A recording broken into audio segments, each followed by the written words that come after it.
పాలన కాదు, గల్లీ బిడ్డల పాలన కావాలని, గల్లీ బిడ్డలకు అందుబాటులో ఉండే పాలన కావాలని కాంగ్రెస్ పార్టీ ప్రజాపాలన ఏర్పాటు చేస్తే తట్టుకోలేక, ప్రజల నుంచి వచ్చేటువంటి స్పందన చూసి ఓర్వలేక ఇలాంటి దుష్ప్రచారాలకు ఒడిగట్టడం కరెక్ట్ కాదు.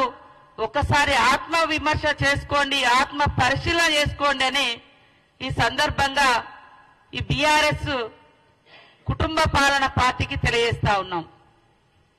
ఈరోజు అధికారంలోకి వచ్చిన వెనువెంటనే ఇచ్చినటువంటి హామీలలో మీరు కేవలం అసెంబ్లీ సమావేశము, ఎమ్మెల్యేల ప్రమాణ స్వీకారాలకే నెలలు టైం తీసుకున్నారు. మీ ఇష్టం అనుకున్నారు.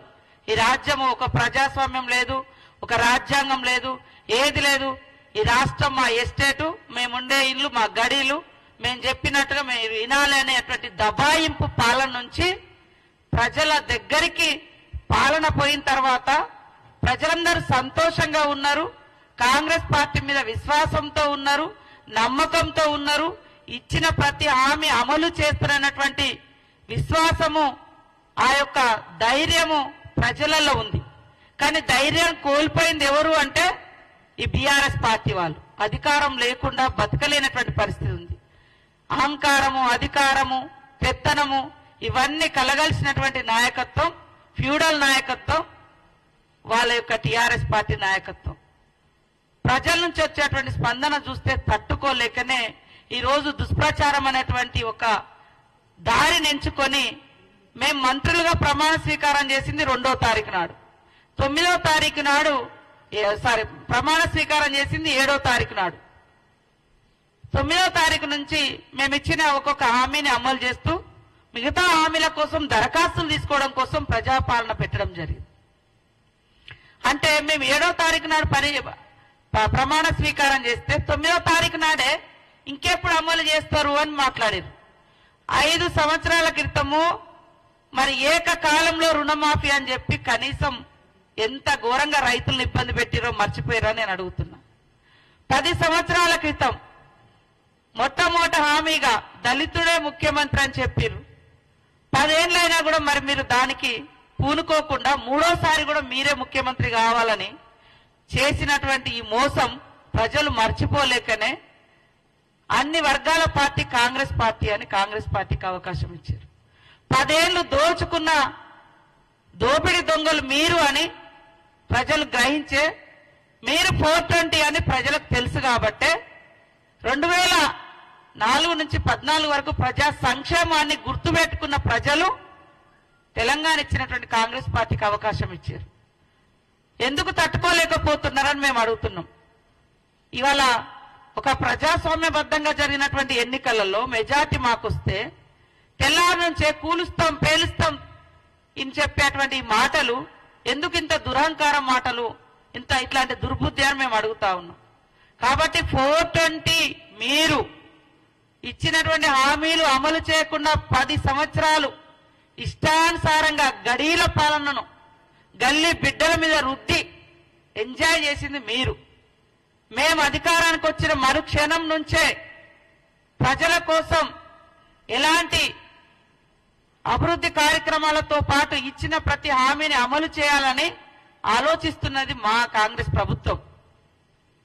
అదే కాకుండా ఆటోల విషయంలో ఇవాళ మహిళలకు ఒక ఆర్థిక స్వేచ్ఛను, ఆర్థిక స్వతంత్రతను, ఆర్థిక స్వావలంబనను కలిగించాలి. వాళ్ళ అవసరాలన్నీ తగ్గించుకుంటున్నారు, మహిళలు బయటికి రాలేకపోతున్నారు, వాళ్లకు ఒక ఆర్థిక భారం పడకుండా ఉండాలని ఫ్రీ బస్ చేస్తే అత్యంత దుర్మార్గంగా ఆటో డ్రైవర్లను, ఆటో వాళ్లను రెచ్చగొడుతూ రోడ్ల మీదకి తీసుకొచ్చి ఇది ఉద్యమము అంటారు, లేదా వాళ్ళ కడుపు కొడుతున్నారు అంటారు.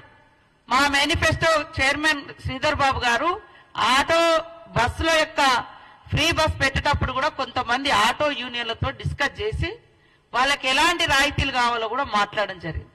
భవిష్యత్తులో కూడా వాళ్ళని ఆదుకోవడానికి కూడా సిద్ధంగా ఉంది.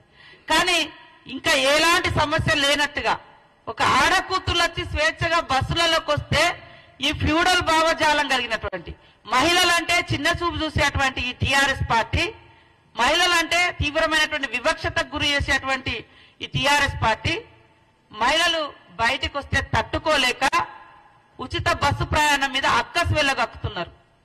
మరి ఈ 7-8 సంవత్సరాల కాలంలో రైతు బంధు పేరుతోటి ఫామ్ హౌజ్లకు లక్షల రూపాయలు దోచుకుంటే ఏ పేదోళ్ళని వచ్చి రోడెక్కిరా, మాకేమీ వేయలేదని పాపం అడిగిరా?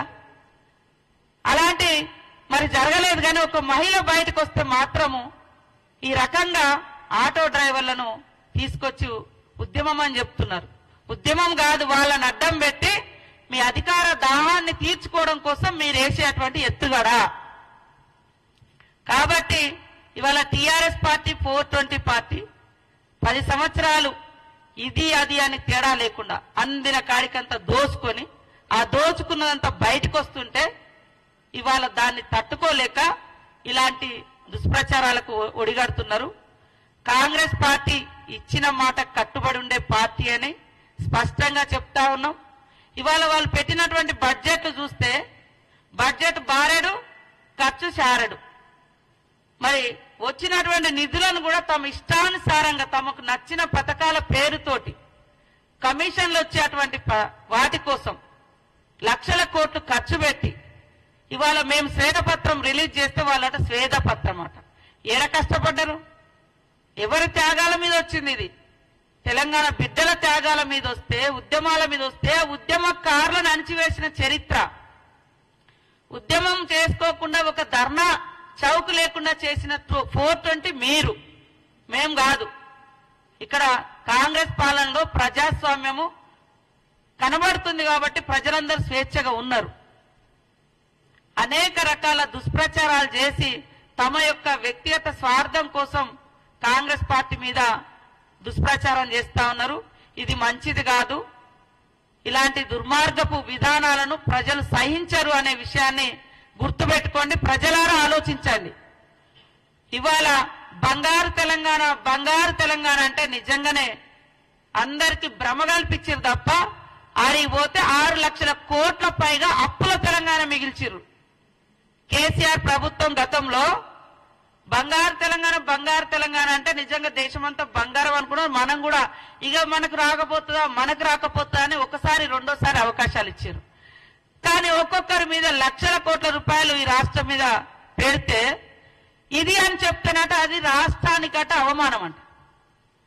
ఆదాయం మీకు వచ్చింది, లగ్జరీ జీవితాలు మీకు వచ్చినాయి, దోసుకున్నది మీరు. ఆ నెపమంతా కూడా తెలంగాణ ప్రజలు మోయాలన్నట. అది ఉన్నది ఉన్నట్టుగా మాట్లాడితే తెలంగాణను అవమానించినట్ట. నువ్వు చేసిన తప్పుకు తెలంగాణ ఎందుకు అవమానపడుతుంది? నువ్వు చేసిన అప్పులకు తెలంగాణ ఎందుకు తలదించుకుంటది? అంటే వీళ్ళే ఇక తెలంగాణ ప్రజలు మరి ఇప్పుడు 6 లక్షల కోట్లు పడ్డాయి, ప్రజల మీద భారం పడుతుంది. మరి ఇవన్నీ నువ్వు కట్టుతావా? ఉన్న శ్వేతపత్రం మేము విడుదల చేస్తే శ్వేతపత్రం అంట. ఎంత దుర్మార్గంగా వీళ్ళు తెలంగాణ ప్రజల యొక్క ఆత్మగౌరవాన్ని, అవసరాలను వారి యొక్క రాజకీయ ప్రయోజనాలకు వాడుకొని వాళ్ళ తప్పులను కప్పిపుచ్చుకునే ప్రయత్నం ఎలా చేస్తున్నారో తెలంగాణ ప్రజలు కూడా గ్రహించాలని మేము కోరుతా ఉన్నాం. 10 సంవత్సరాల్లో అనేక వాగ్దానాలు ఇచ్చి ఏది కూడా ఇదే ప్రభుత్వము ప్రతి ఒక్కరికి ఇల్లు అని చెప్పారు, ఇంటికో ఉద్యోగం అన్నారు, దళితుల 3 ఎకరాలు అన్నారు, కేజీ నుంచి పీజీ అన్నారు, ఏకకాలంలో రుణమాఫీ అన్నారు. ఇట్లా చేస్తే వాళ్ళ 420 చాలా ఉన్నాయి. మేము ఆ 10 సంవత్సరాలలో ప్రజలు ఎదురు చూసినట్టుగానే మేము కూడా ఇక చేస్తారని చూసాం. ప్రజలు మీ ద్వారా కావట్లేదని మాకు అవకాశం ఇచ్చారు.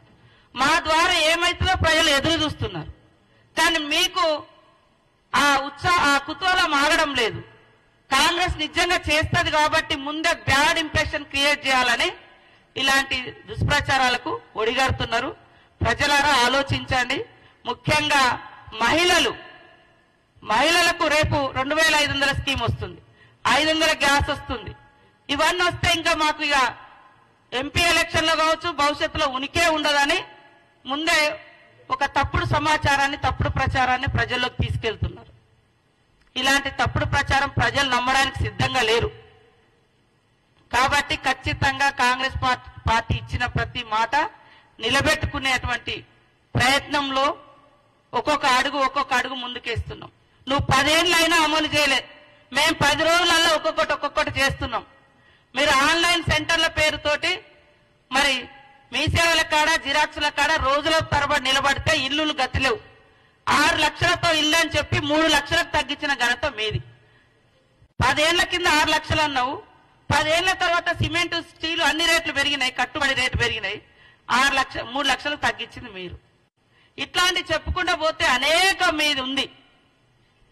కాబట్టి ఎవరు కూడా నమ్మడానికి సిద్ధంగా లేరు. ఖచ్చితంగా 420 ఏదైనా ఉంది అంటే ఈ దేశంలో KCR party, BRS party, BRS నాయకులు, కాంగ్రెస్ కాదు. కాబట్టి ప్రజలందరూ గమనించాలని కోరుతూ ఈ దుష్ప్రచారాన్ని ఎక్కడికక్కడ ఎండగట్టాలి. టీఆర్ఎస్ పార్టీకి మేము ఒకటే సూటి ప్రశ్న వేస్తున్నాం. ఇప్పుడు ఇందాక శ్రీధర్ బాబు గారు అడిగినట్టుగా మహిళలకు ఫ్రీ బస్సు వద్దా, మహిళలకు 2500 వద్దా, ఇంట్లో 500 గ్యాస్ సిలిండర్ ఇవ్వద్దా? మరి మా హామీలు అమలు కాని హామీలు అని అన్నారు. మేము 15,000 రైతు బంధు అంటే మీరు 16,000 అన్నారు. మేము 2,500 మహిళల కంటే మీరు 3,000 అన్నారు. మేము 4,000 పింఛన్ అంటే